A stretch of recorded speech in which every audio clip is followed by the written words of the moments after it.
by the time the sirens slice through the quiet cul-de-sac. Marcus Hill is 3 rungs up a ladder with a screwdriver between his teeth and his hands raised, because the way the police cruiser barrels around the bend with light splitting the afternoon makes something old and cold move through his chest.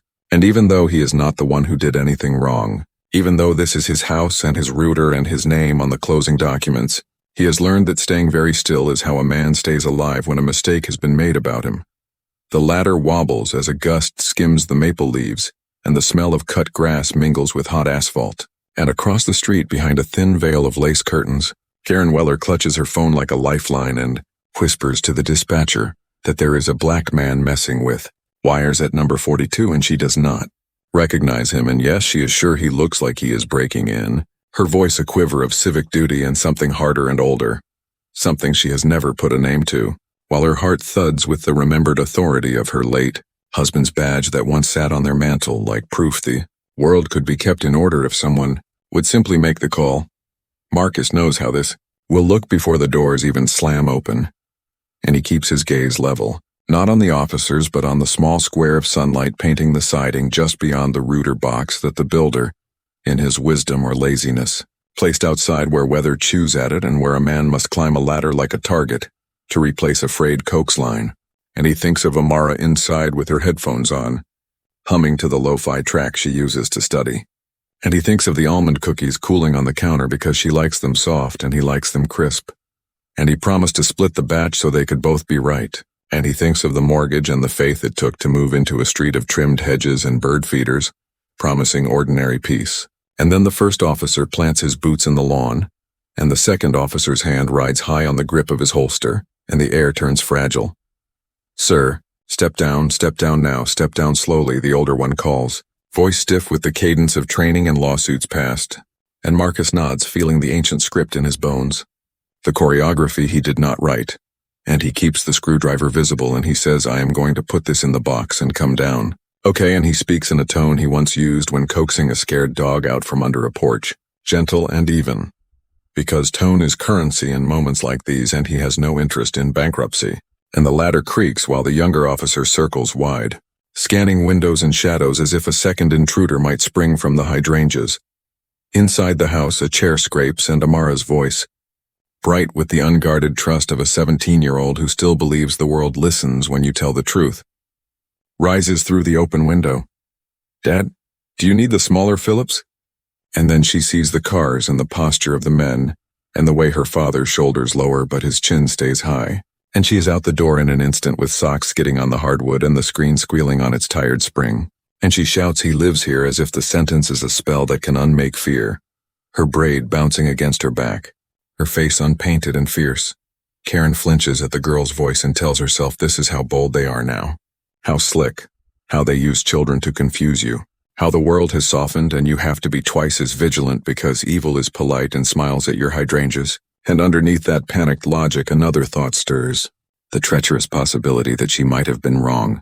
That she cannot remember seeing a moving truck 2 weeks ago because she was out with her quilting circle. That perhaps the house had sold after all, and she had missed the sign coming down in the twilight. But the thought is a moth beating at a bright porch bulb, and she waves it away because what if she is right, and what if this call is the one that keeps a neighbor from coming home to a ransacked kitchen? And what if the quiet you work your whole life to afford can still be broken by someone who looks like they do not belong? Marcus steps down, muscles steady, hands open, explaining before they ask that he is an IT technician, and the provider messed up the MAC binding on the modem during the transfer, and the only way to re-authenticate is to hardwire at the exterior box. And he can show the paperwork and the driver's license and the deed. And the older officer nods as if listening to the weather, while the younger one says, "We'll just need to take a quick look around. Sir, standard procedure." And Marcus says of course, and he guides them to the side entrance with a politeness that tastes like rust on his tongue, not because he wants to be agreeable, but because he wants to be alive. And Amara hovers at his elbow, telling the older officer the dog next door is friendly in case he hears barking and startles, overflowing with details that say please see us as people. They file past the hydrangeas, past the hummingbird feeder, past a clay stepping stone where a child long grown once pressed a tiny hand into wet cement, into the basement door that sticks on humid days and yields with a grunt. and the smell of paint and cardboard and old wood rises like breath from a sleeping house. Learning the names of its new owners, and the officers' flashlights carve bright tunnels through dust that has not settled since the movers left. Catching on a bundle of spare Cokes, on a box of Amara's trophies, on a framed degree that has not yet found a wall, and Marcus speaks without hurry. This is the utility area. This panel is where the provider terminated the line. This cabinet was already here when we moved in, and he taps the plywood shelf with the screwdriver, intending to show them the tidy coils of cable, the grounding clamp, the neat little interior of a life that has nothing to hide. When the shelf shudders against the cinder block and something behind it answers with a hollow sound like a held breath in an empty lung, the officers pause, the younger one tilting his head like a man tuning a radio to a station full of static, and Marcus feels a small chill that does not belong to the present, but to the house itself. As if the drywall remembers more than it should, and he thinks at first it is an animal nest or a duct that never made code, a quirk of a place built by hands he never met. But the older officer reaches past him and presses where the plywood bows, and the shelf gives an inch and catches as if hooked on a lip. And they hear it again, that dull, patient thump of hollow space where there should be concrete. And it is not the sound of a crime in progress, not the sound of a man stealing a signal or a ladder scraping a gutter. It is the sound of a secret, and it is coming from a wall that used to belong to the woman who called the police. The arrival of the police and the misunderstanding. The sound comes again, softer this time, like something shifting beneath years of paint and silence, and even the officers exchange a glance that isn't routine anymore. The younger one leans in, presses his ear to the wall and murmurs that there's space behind it. Karen, still watching from across the street, can see the faint flash of their flashlights through the basement window, and feels her stomach twist, though she doesn't know why. She tells herself they're finding stolen goods, that this will justify the call, that everyone will thank her later. But somewhere deep, a cold drip of doubt begins its slow descent. Marcus stands very still. He's sweating, but not from fear of what's behind that wall. He's terrified of what might happen if these men think he's hiding something. He says again, steady and polite, "This is my home, sir. We just moved in. You can check the deed. I don't know anything about that." His voice carries the calm of someone who's practiced how to speak in danger. The older officer nods but doesn't lower his guard. "We'll need to open this up," he says, gesturing for Marcus to step aside. When the plywood panel is pried away, the air that escapes is stale and damp, like something that's been waiting to breathe. The beam of the flashlight cuts through the dust, revealing a small wooden door bolted from the outside. The lock is old, corroded, and oddly heavy-duty for a basement utility wall. The younger officer mutters, "That's not standard construction," and the older one radios for backup before unhooking the latch. Marcus feels a strange ache in his chest, part fear, part curiosity, part dread that this house, this dream of peace, might be carrying something rotten in its bones. The door creaks open. Inside there's a narrow room, no larger than a walk-in closet lined with shelves. Dust lies thick on everything except a small table where a few old Polaroids rest, yellowed but eerily preserved. The flashlights find the images first. Faces of young women, some smiling, some mid-laugh, caught in candid moments that feel too intimate to have been taken with consent. Beneath the photos, a faded leather notebook sits half open, the handwriting neat and meticulous. The officer flips it over, reads the first few lines, and his eyes harden. "These dates go back over 20 years, he says quietly. "These are missing person reports." Marcus steps back, his pulse pounding. "What?" he whispers. This has nothing to do with me. I just bought this place." He's pleading not for forgiveness but for understanding, for logic to step in and stop the nightmare from spiraling further. The officers look at him, not unkindly, but with the cautious distance of men who have seen too much. Outside, neighbors gather, drawn by the flashing lights. Karen's curtain trembles as she peers through, her knuckles white on the fabric. She can't hear the words, only see the movements, the way one officer lifts something from the small room and slips it into a plastic evidence bag, the way another makes a call with his face turned grim. She feels a chill run through her spine, a whisper that maybe she hasn't uncovered a crime but awakened one. Then, the older officer emerges from the basement, approaches Marcus and asks, "Did you know the previous owner of this house?" Marcus shakes his head. "We bought it from the bank. Foreclosure sale." The previous owner's name was on the deed. Richard Weller, I think. The moment the name leaves his mouth, the flashlight in the officer's hand lowers. Weller? He repeats, eyes narrowing. Across the street, Karen hears it too, muffled but unmistakable, and the world tilts. She drops her phone. The sound is small but sharp, and it breaks something inside her. Richard Weller. Her husband. Her late husband. The man she buried 12 years ago with a folded flag and a sermon about service and sacrifice. The man whose badge still rests in a velvet box in her dresser. The man she told everyone was a good cop. Karen grips the window frame as her heart hammers against her ribs. It can't be, she tells herself. It must be another Weller, a coincidence, an error. But the house? Yes, he used to talk about that house. How he helped the original owners secure it. How he sometimes stopped by to check on things. She remembers a night he came home late, smelling of turpentine and earth, saying he'd been helping an old neighbor fix a leak. Her breath catches.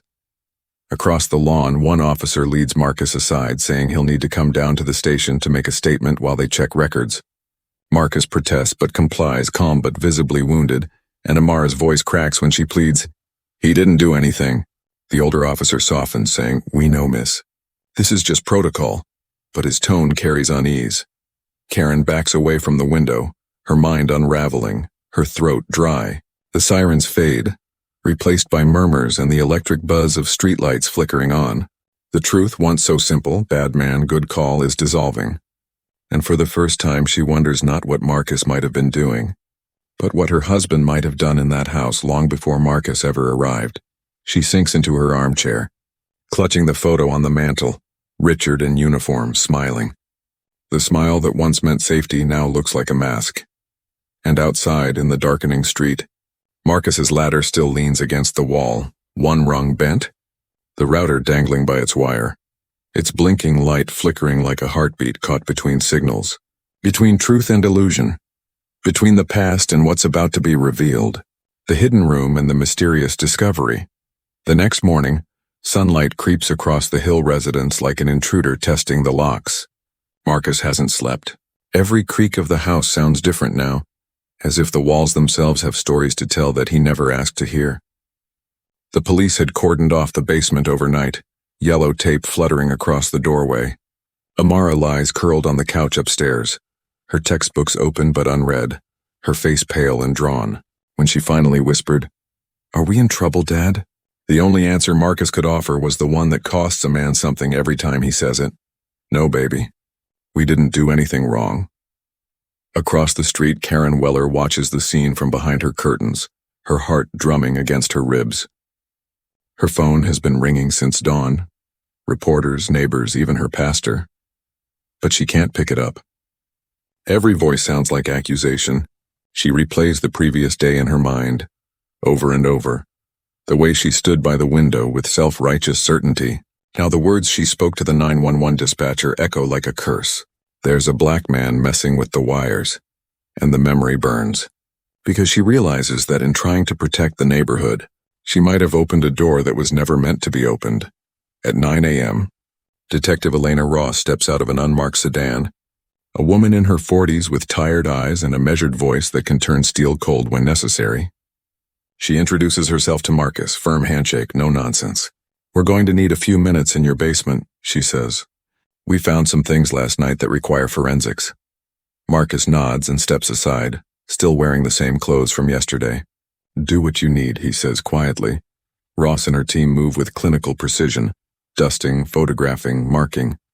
The room beyond the hidden door is now fully exposed. It's worse in daylight.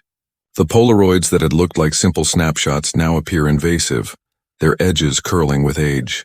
On the back of each, written in tidy block letters, are initials and dates. Some go back to 1998.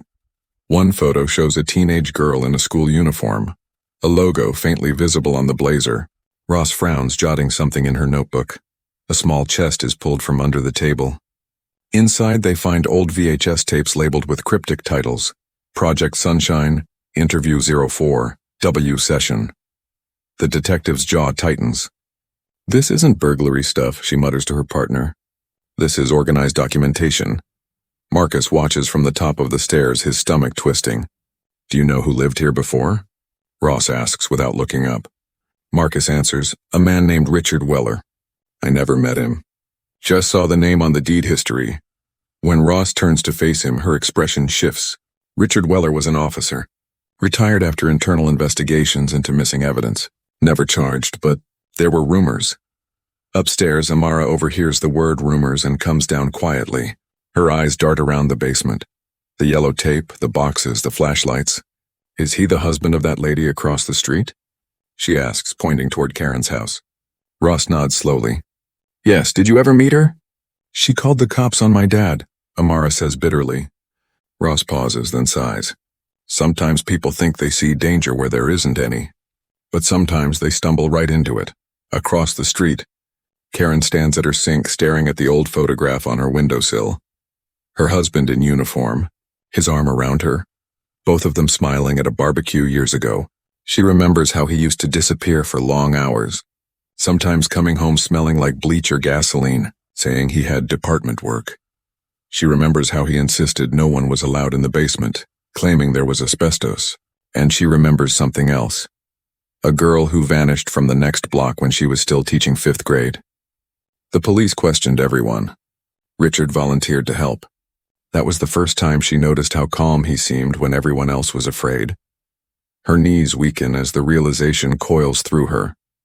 Maybe she hasn't been the victim of yesterday's embarrassment, but the keeper of a monstrous secret for half her life. That afternoon, Detective Ross knocks on her door.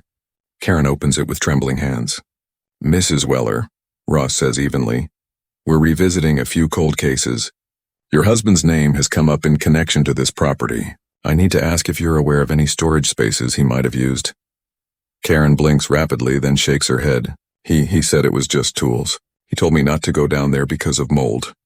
Her voice cracks. He was a good man. Ross doesn't argue. She only hands over a photograph, one of the Polaroids from the basement. Karen stares at it, her eyes widening. The girl in the photo isn't a stranger. She taught that girl in 4th grade. Her name was Emily Garner, missing since 2002. Karen's lips tremble.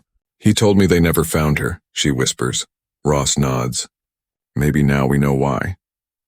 Meanwhile, back at Marcus's house, a technician calls out that they found something embedded in the wall, an old metal box wired to a power outlet. When opened, it reveals miniature cameras and tapes, their labels coded with numbers matching the dates on the photographs.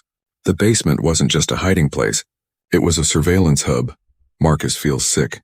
His dream home is turning into a mausoleum of secrets. He looks at Amara, who's clinging to the banister, and says softly, "We'll move, sweetheart. We'll start over somewhere clean." But even as he says it, he knows that the house isn't done speaking. Because behind the last shelf, Ross finds one more envelope sealed in plastic, addressed in faded ink to K.W. Karen Weller. The detective glances toward the window, where the old woman stands frozen, framed in sunlight like a ghost looking in on her own past. And for the first time, both houses fall utterly silent, as if the whole street is holding its breath, waiting for what that envelope might finally confess. The Unraveling, Secrets of the Past Detective. Ross holds the envelope between two gloved fingers, the brittle paper whispering with every shift of air. It's old, yellowed at the edges, the ink faded but unmistakable. K.W. The handwriting is neat, deliberate. A man's hand who believed everything he did should be preserved. She slips it carefully into an evidence bag, her mind racing. Marcus stands a few steps away, arms crossed, exhaustion clouding his expression. "You said that's for the woman across the street?" he asks. Ross nods. "Karen Weller. Your neighbor. Richard Weller's widow."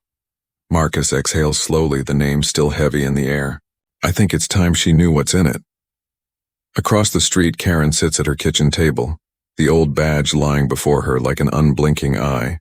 She hasn't moved in hours. Every creak of the floorboard sounds like her husband's steps, every hum of the refrigerator a breath in the dark.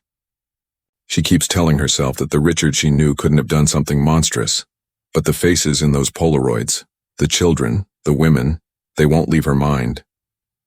When the knock finally comes, it startles her so badly she nearly spills her tea. Detective Ross enters, her expression somber but kind. She places the sealed envelope on the table. "We found this in your former property, Mrs. Weller. It's addressed to you, dated 2013, the same year your husband died. Karen stares at it like it might bite. I don't understand, she murmurs. Richard died in a car accident. The police said it was an accident. Ross's gaze doesn't waver. Maybe it was. Maybe it wasn't. For a long moment, Karen doesn't move. Then she reaches for the envelope with shaking hands, the paper flaking slightly under her fingers. She tears it open carefully, the sound impossibly loud in the small kitchen. Inside is a single handwritten letter, the ink smudged in places by time or perhaps tears. Ross watches as Karen's lips move silently, reading. Then her face drains of color. She grips the table, her body trembling. Mrs. Weller? Ross says gently. What does it say? Karen's eyes fill with tears. He confessed, she whispers. He said he couldn't live with what he'd done. He wrote that there were errors in judgment, that he started with surveillance, that it became something worse. He said he thought he was protecting the neighborhood, that some people were unfit to live among decent folks, and that he was making them disappear for the greater good. Her voice cracks on the last words. He thought he was cleansing the street. Ross's jaw tightens. He was targeting people. Karen nods, crying now. Mostly young women who didn't fit his image of good Americans, and one boy he said was innocent, but he panicked. He said he buried them near the creek behind the old power station. The detective exhales sharply and signals her team. Within minutes, officers swarm the wooded area a mile away. Karen watches them leave, her heart a storm of guilt and disbelief. She's still holding the letter when she hears a car door outside. Looking through the window, she sees Marcus standing at the edge of her driveway, uncertain as if he doesn't want to be there, but something deeper has brought him. She opens the door before he can speak. I'm sorry, she blurts, her voice breaking. I didn't know. I swear I didn't know what kind of man he was. Marcus studies her for a moment, his face unreadable. Mrs. Weller, he says softly, you didn't put those things in the wall, but you made the call that found them. Her tears spill over. I ruined your peace. I humiliated you. He shakes his head slowly. You uncovered something that would have stayed buried. Maybe you were wrong about me, but you were right about something being wrong here. For a moment, neither speaks. The silence is heavy but strangely human, fragile as glass. Then, in the distance, sirens wail again. Not toward them this time, but toward the woods. Ross's voice crackles over her radio. We've got something. Multiple sites, bones, clothing, it's real. Karen staggers, gripping the porch railing. Marcus steadies her instinctively, though his own stomach twists. The ghosts of her husband's crimes have returned, and they've chosen this day, the day she thought she was defending her community, to come home. By dusk, the street is crowded with vehicles. Reporters, detectives, forensic vans. Neighbors whisper in clusters, faces pale under the orange glow of porch lights. The once quiet neighborhood now feels like the center of a storm. Detective Ross approaches, her face grim. Mrs. Weller, we found at least 3 sites so far. We'll need to keep digging. There's also something else. She glances toward Marcus.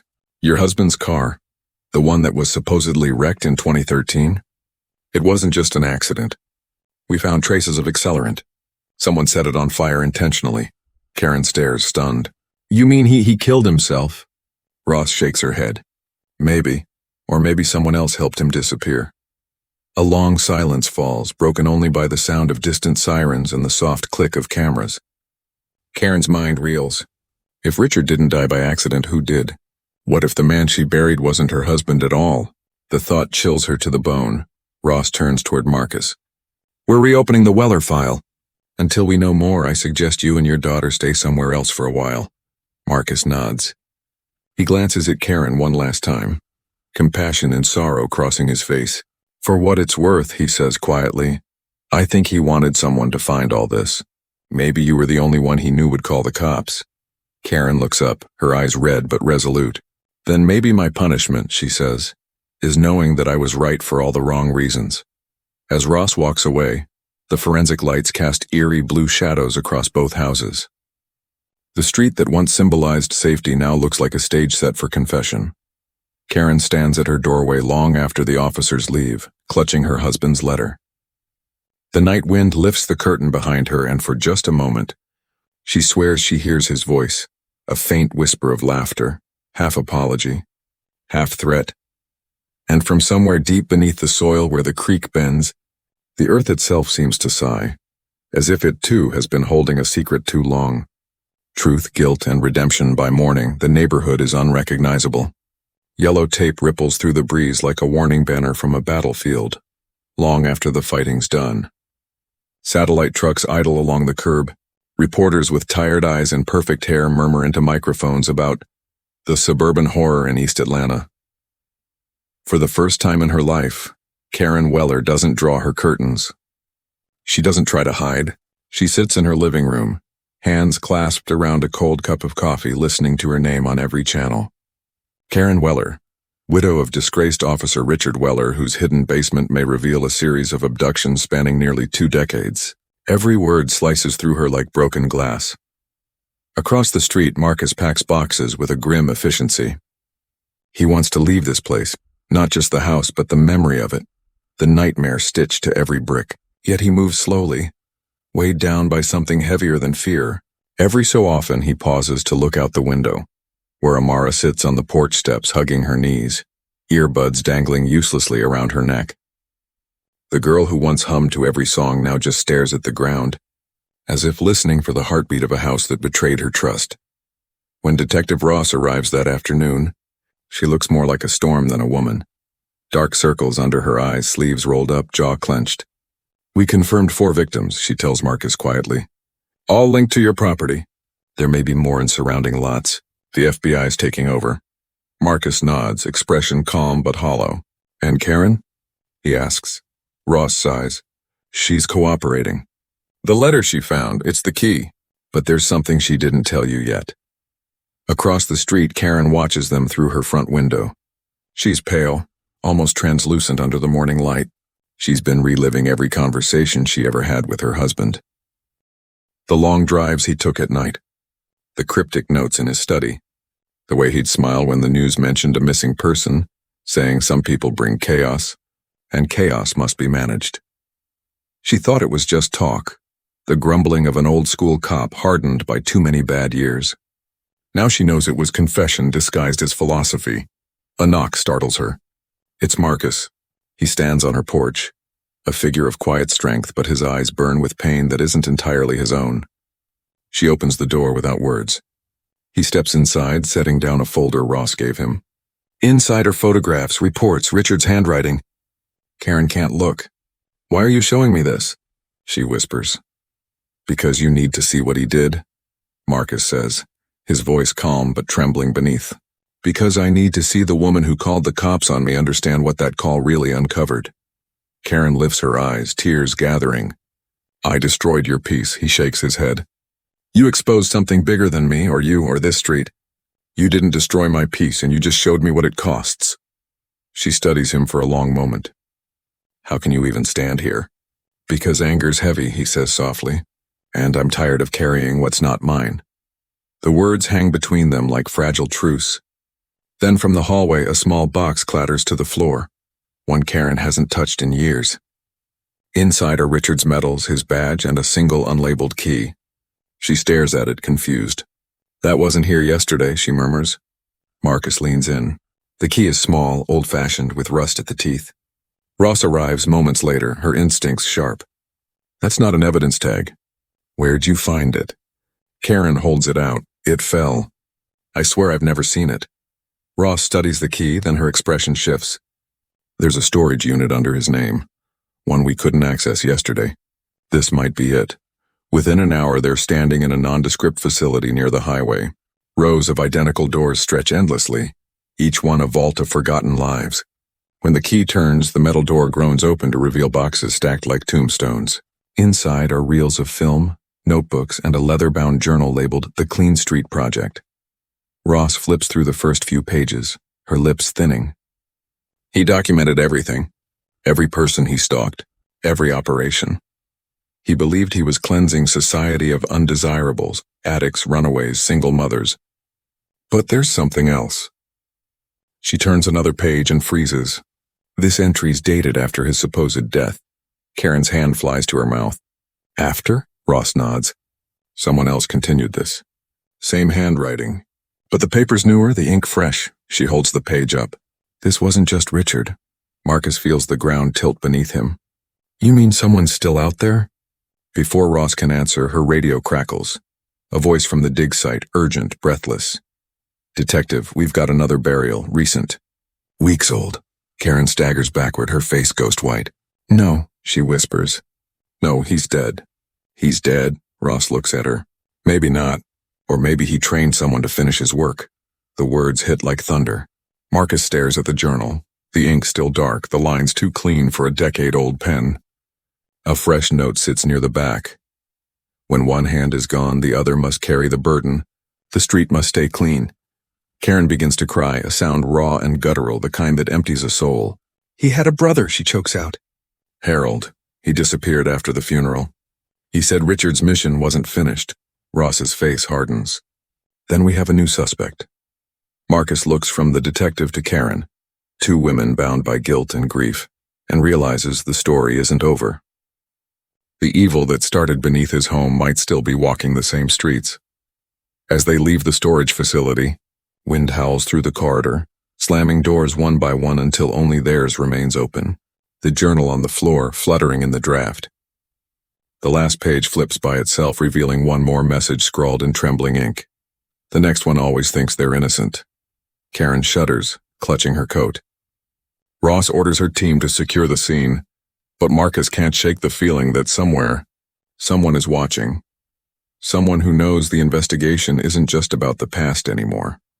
The sun sets over the neighborhood, casting long shadows that crawl across the street like old ghosts reclaiming their ground.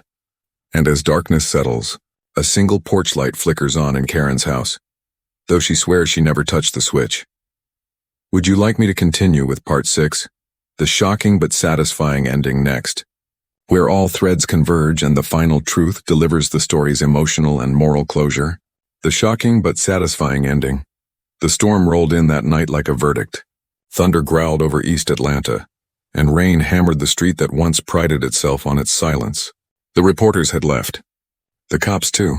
Only the ghosts remained. The echo of boots on wet pavement. The memory of lights flashing red and blue through rain-specked windows. Inside her dimly lit home, Karen Weller sat in her husband's old armchair, the letter in one hand and a photo in the other. The photo, Richard in uniform, smiling beside his brother Harold, was proof that evil can sometimes look ordinary. That night she wasn't waiting for forgiveness. She was waiting for the truth. Detective Ross's phone buzzed just after midnight. She was at the precinct reviewing evidence from the storage unit when the forensics lab called. You might want to come down here, the tech said. We ran a DNA match on the samples from the dig site. There's something off. Ross arrived 20 minutes later, coat dripping, her heart heavy with exhaustion. The tech handed her a file. We found a body we assumed was Richard Weller's based on dental records, but the DNA doesn't match. It's not him. It's his brother. Ross froze. Harold. Yeah, the man in that burned car 12 years ago. It wasn't Richard. He faked his own death. The room went still. The rain outside intensified. A relentless tapping against the window as if time itself was insisting she move fast. Ross's voice lowered. Then he's still alive. Across town, Karen sat in the dark, the steady rhythm of rain filling the silence. Her phone rang once, twice. She ignored it. On the third ring, she answered him and froze. The voice on the other end was gravelly but familiar. You should have left it buried, Karen. Her blood ran cold. Richard? I told you not to let them dig, the voice rasped. You had one job, keep it quiet. But now you've turned the whole world against me. Her throat tightened. You're dead. You died. He chuckled, low and bitter. Dead men don't make phone calls. You and your new friend across the street made sure I couldn't rest. So now I'll finish what I started. I'll make the street clean again. The line went dead. Karen's hand shook so hard she nearly dropped the phone. She looked out the window. Across the street, Marcus's porch light flickered. Once, twice, then went out. Panic surged through her veins. She grabbed her raincoat and ran. The storm swallowed her, wind ripping at her hair and coat as she pounded across the slick pavement. When she reached Marcus's door, she found it ajar. Inside, the power was out. The house bathed in ghostly blue from a lightning flash. Marcus, she called. Amara. No answer. just the creak of a floorboard deeper inside. Then a voice came from the shadows. "You should have stayed home, Karen." The beam of lightning illuminated his face for a single merciless instant. Richard Weller, older, thinner, eyes hollow but burning with the same righteous fury she'd once mistaken for principle. The man she'd buried, mourned, defended, standing alive in her neighbor's home, a gun trembling in his hand. Marcus emerged from the hallway, shielding Amara behind him. "You don't have to do this," he said, his voice steady despite the fear in his eyes. "Whatever you think you're fixing, you're just destroying what's left." Richard sneered. "You think you belong here? You don't. None of you do. This was supposed to be a good neighborhood. I cleaned it once and I'll clean it again." Karen stepped forward, rain still dripping from her hair. "You didn't clean anything," she said quietly. "You just buried everything that scared you. The poor, the lost, the different. You called it order because you were afraid of life you couldn't control." Richard's eyes flickered. A brief hesitation, a memory perhaps. The moment broke his rhythm. Marcus seized it. In one swift motion he lunged, knocking the gun aside. It went off, the shot deafening in the small space, shattering a picture frame on the wall. The flash threw chaos into motion. Karen screaming, Amara crying, the rain pounding harder as if the heavens themselves demanded an ending. When the noise stopped, Ross's team was already outside. They'd tracked the call to the area after Karen's 911 report, this time the right one. Officers burst in. Richard was on the floor, the gun kicked far away, Marcus's chest heaving with adrenaline. Ross moved in fast, cuffing Richard before he could rise. For a long moment no one spoke. The rain softened. The storm was breaking. As they led Richard away, his gaze found Karen's. "You called them again," he hissed. "You ruined everything." She met his eyes, tears streaking her face. "No," she said. "This time I saved something." He was gone within minutes, swallowed by flashing lights. The house fell silent except for the soft hum of power returning. Marcus turned to Karen. "You didn't have to come here," he said gently. She smiled weakly. "Yes, I did. I started this the wrong way. I had to end it the right way." Detective Ross stood in the doorway watching them. The woman who once called out of prejudice, the man she called the police on, now bound by a strange grace. "He'll face trial," Ross said. "The whole country will know. You both did the right thing." Karen exhaled, a sound half sob, half relief. "Right thing," she murmured. "Feels heavier than I thought it would." In the weeks that followed, the street changed. The news trucks left. The police tape came down. The grass grew back where they dug up the past. Karen sold her house but not her guilt. Before leaving, she wrote a letter and slipped it under Marcus's door. "I thought I was saving my neighborhood, but it was my soul that needed saving. You taught me that fear can wear the mask of righteousness, and sometimes grace comes from the ones we wronged. Thank you for not letting me drown in my own blindness." Months later, Marcus opened a community center using funds from the sale of Karen's home, a place for neighborhood kids to learn tech, to stay curious instead of afraid. Above the door hung a small plaque that read, "Clean streets start with clean hearts." On opening day, a gentle breeze moved through the hall, carrying the scent of rain on new concrete, the smell of something washed clean, at last. And as Marcus stood with Amara beside him, he looked toward the horizon where the sun broke through the last clouds, and for the first time since that terrible afternoon, he believed peace wasn't just the absence of fear, it was the courage to see others clearly, and to forgive them anyway. The end.